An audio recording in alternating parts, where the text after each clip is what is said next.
Hello and welcome to the first episode of the 2022 Pitt football position previews presented by Steel City Sports Talk. My name is Ryan Berry and I will be handling all the Pitt position previews while Alex Brown, my co-host, will be handling all of the Steelers previews. And today's position is quarterback, and that's got to be the most intriguing and probably everybody's favorite leading up to the season. It's going to be a heck of a quarterback battle between Keedan Slovis and Nick Patti, and there's two other scholarship quarterbacks who we go over as well. The backyard brawl is 54 days away. September 1st. Can't be more excited. It's going to come soon enough, and we'll be back at Heinz Field under a sold-out crowd September 1st. It'll be a heck of a game. It'll be one of the most looked forward to games in history, I think, of Pitt football now. The backyard brawls have been here for a while, and we've had to rewatch highlights of the other games against West Virginia, but now we got them back, and we'll make some new highlights this year while kicking out the Mountaineers. Well, without further ado, let's get started with Nick Patti. Nick Patti's been the backup to Kenny Pickett for 3 years. And he's only thrown like 67 passes at Pitt, but he's gained a lot of experience. He's unfortunately been injured a couple times. In the Peach Bowl, he played last year as a starter. He looked actually very confident, comfortable. He started in the 2-yard line and threw an actual some good passes that were dropped on his first drive. But then he came back out, and he had a 16-yard touchdown run. But then he got hurt, and that kicked him out of the game. That really, really hurt his chances this year, because I think if he had a really good game against Michigan State in the Peach Bowl, he would be the front runner. But now it's all unknown because you haven't gotten a lot of chances to look at Patti. I mean, he played a couple of games with Kenny Pickett, who was hurt last year. He's played a couple games, but he's never really been that guy, that number one back, or he's been the number one backup. He hasn't really gotten the opportunity presented to him. Like he started against Delaware, was that 2 or 3 years ago after the UCF game when Kenny was hurt. He did well, then they won the game, but he wasn't a dominant performance. And I don't think we've seen enough out of Nick Patti for him to be a front runner right now. He's definitely in the top 2 against Keedan Slovis, but he's going to have to work over the spring. And I like how he's not shying away from this quarterback competition. He said he welcomes competition because if there isn't competition, you get complacent, and that's when you don't get any better. So he's welcoming it. He could have transferred out, find another place to start, but he's at Pitt, and he's trying to win that starting job for next year, and I think he has a chance at it. He's been at Pitt for 3 years. In 2019, he had his most time. He had 301-yard passing on 26 completions, 3 touchdowns and an interception. But other than that, he hasn't really played much. I mean, last year he had 14 completions on 19 attempts for 160 yards, and the other year he only had 17 yards. But he does run. I think he's had 4 rushing touchdowns at Pitt, and of course he had the 16-yard run in the Peach Bowl, and that was a heck of a run. Unfortunately got hurt, as I said earlier. That really knocked him out of that game. But I think he does have a chance, but he has to really work for it. I think he's right now second in that race. I think Slovis is more experienced. He's going to be that number 1, but it's going to be a fun competition.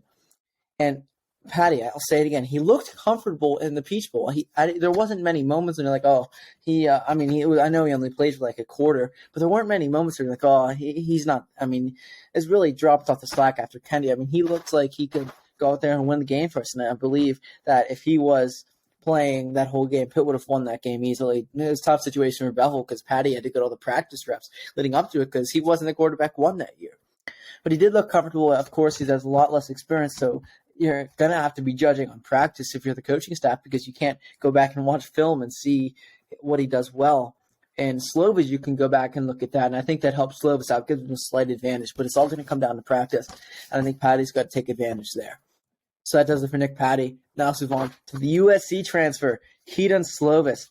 He's been slightly regressing in each of his 3 years in college. I mean, he was one of the best quarterbacks in college football his freshman year in 2019, 3,502 yards.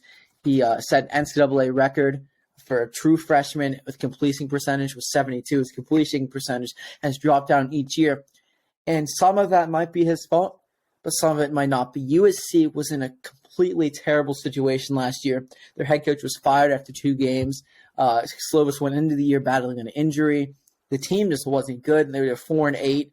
As I said, the coach got fired. I mean, it was just a bad situation for Slovis. And I think some of that maybe he didn't play as well as he needed to. I mean, he had 2,153 yards, 11 touchdowns, 9 interceptions, which isn't great numbers. But if you look at his freshman year, he had 30 touchdowns, 8 interceptions. He has the potential. And I think in a stable offense like Pitt, no changes really going on. You're coming in, you got Signetti, who runs a 50-50 good offense. I think Slovis can really take the reins of this offense and do very well. I think it's a good situation for him coming in. This whole of a great offensive line, 5 returning starting offensive linemen, a good running game. You have a lot of weapons at wide receiver as well. Jared Wayne, Keedan Slovis, and people say Slovis was only good at USC because his first year because he had a lot of weapons on that team. Well, he has a lot of weapons at Pitt too. Jared Wayne, Keedan Slovis, Jalen Barden, Jaden Bradley. There's a lot of guys that can really, really excel in this offense. And of course, you have Gavin Bartholomew as well. And I really think it's a good situation for Slovis to come in with these playmakers. And I really think he could take the reins of this offense and do well. 2 notable games last year. Notre Dame, he had 27 completions for 299 yards, no touchdowns in that game. But in Utah, he had 33 completions for 400 yards. So he showed stuff last year. He showed that he can throw for a lot of yards. He can throw touchdowns. He just got to tone down the interceptions. And I think he has to revert back to what he had his freshman year. And again, a lot of that might not have been his fault, as last year USC was absolutely atrocious both sides of the ball. There were not many playmakers on offense. Their head coach was fired after 2 games. It was just an overall bad situation, bad culture in USC. And I think coming into a good culture that Pitt is, and a stable head coach, a stable offense, I really think that Slovis can excel and again take the reins of this offense, and I'm excited to see what he can do. And also, the Manning Passing Academy, which Kenny Pickett really took a lot of strides, and that's where Slovis was. And apparently, he's one of the top performers, top 5 performing quarterbacks in that camp. So, some good news for Pitt fans there, because I think it's good to see things to guess reaffirm that he could be a good quarterback. Because if you go over the summer, he goes to that camp, and maybe they said that he wasn't good or not wasn't good, but wasn't at the top. And that really gives a lot of Pitt fans concerns. But I really like being able to see that because they see that feeling like, okay, this guy's good. He's got the talent. He's just got to put it all together, and I really think he can do that at Pitt. And he does have the 10th best Heisman odds, according to FanDuel. He's at plus 4,000 right now. And so take that for what you will. I think Slovis right now is the front runner, but it's going to all depend on how Patty performs in practice, how Slovis performs in practice. And it's all going to ultimately come down to Signetti and Narduzzi's call, and I think it'll be good. And I think this competition will be good for the team as well, because if you have, as Patty said, you get complacent if you don't have competition. And I really think this battle is going to make one really, really good starter, and I think it's going to make a good backup as well. So I'm confident in either guy to go out there and perform.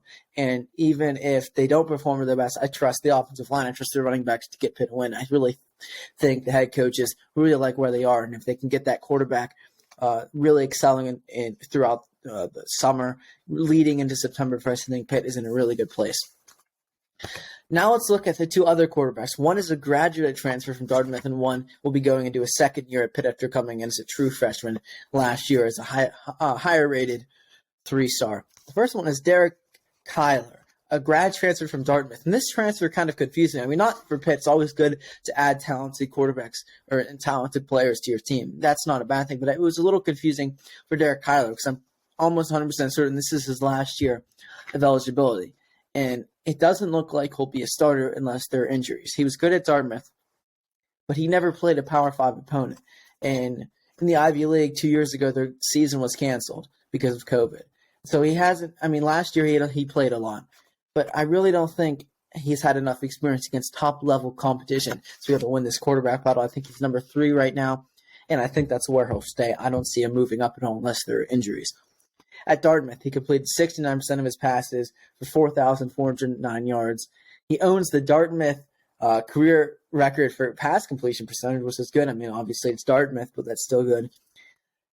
So it's a little confusing why he would transfer because he could have gotten a starting job, maybe not a Power 5 school, maybe at another FCS school or a better FCS school or a group of 5 school than Dartmouth was. So that his transfer kind of confuses me a little bit. Let's look at his 3 years. 2018, he had 1,362 yards, 13 touchdowns. 2019, he had 12 touchdowns on 1,000 yards. And last year was his best year, 2,000 yards. He had 17 touchdowns. He's only thrown 6 interceptions, so that's something you can really look at over his 3 years. He doesn't really throw that many passes, though, because there's only been 2 games in his career where he's thrown over 30 passes. One was a 19-0 loss against Columbia, and then the other one was a 34-14 win in 2018 against Holy Cross. The Columbia game was in 2021. So he has talent. I don't know if we've seen enough from him against higher up competition to be able to label him as seriously in this quarterback battle, but who knows? Obviously, the coaches brought him in for a reason. Maybe it's for depth, but I think maybe they liked what they saw. Maybe they're going to give him a shot to battle it out as well, but as it stands right now, I don't see him battling for the starting quarterback position, but he could be a capable backup if there are injuries. Who knows? Maybe he could be a surprise and burst onto the scene, and maybe give Slovis or Patty a run for second string or maybe even first string as the year drags on, and those guys may not perform as well as we would like them to. Lastly, the last quarterback we're going to talk about is Nate Yarnell, who came in as a freshman last year with a lot of high hopes. The Pitt fans had a lot of high hopes for him. Or not to play immediately, but I think they're optimistic that he could be that guy in the future in a couple years. Obviously, it's not going to be this year. He's still going to develop.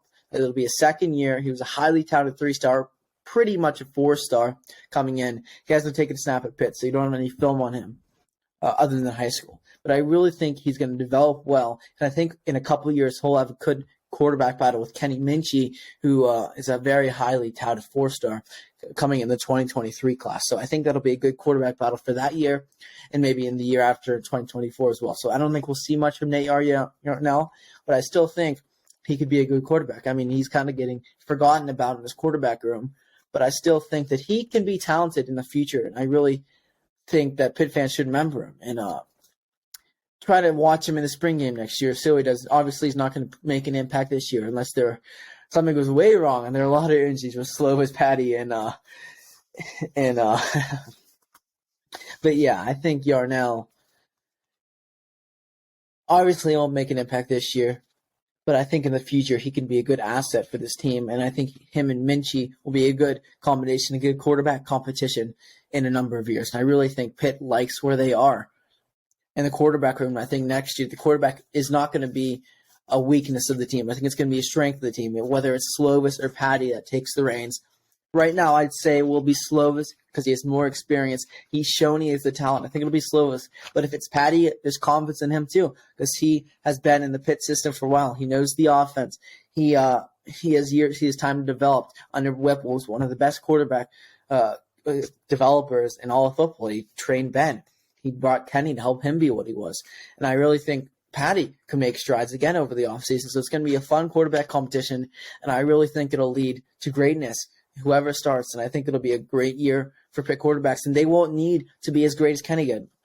Pitt fans, if they're not as good as Kenny, that doesn't matter because this year the offensive line will be perfect. The running game will be better. The defense will be even better than it was last year. I really think that these quarterbacks don't have to put the pressure on themselves to be as good as Kenny was. They have to be above average quarterbacks that can make differences, that can lead a team down the field at the end of a game. But I think these quarterbacks have the potential to be great, and I think the offense is going to look great for next year. And I think next week we'll do running backs, and then after we'll be wide receivers and offensive line. We'll go through all the offense first, and we'll go to defense. And we're really going to get to see that this team has a lot of strengths, and I really think Pitt likes where they are, and I think Pitt fans should be excited for this upcoming year. It's going to be a great season. We're going to start off with the test September 1st. It's going to be a great crowd at Heinz Field.